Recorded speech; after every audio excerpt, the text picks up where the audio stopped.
Hello, আসসালামু আলাইকুম। চোখের পানি আসার কিছু কথা সহজে অন্তর হৃদয়ে আঘাত না পেলে কখনো চোখ দিয়ে ঝরঝর করে অশ্রু পড়ে না। যে আল্লাহ বলেন, হে বান্দা, তুমি রিজিক নিয়ে দুশ্চিন্তায় আছো কেন?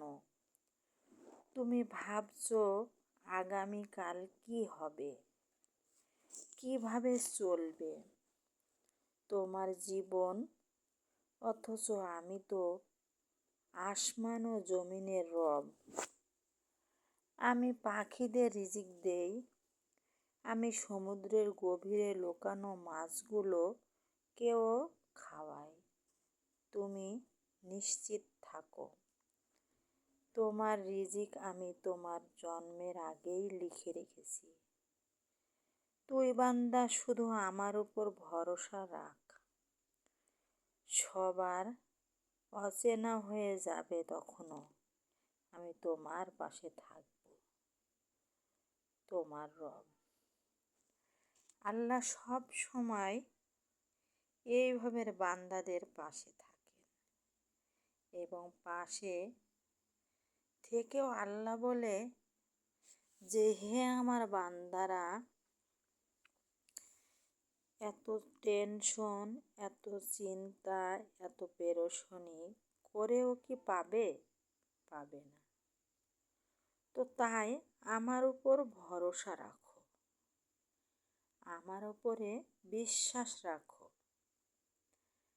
যে আমি উপরে একজন রব আছেন।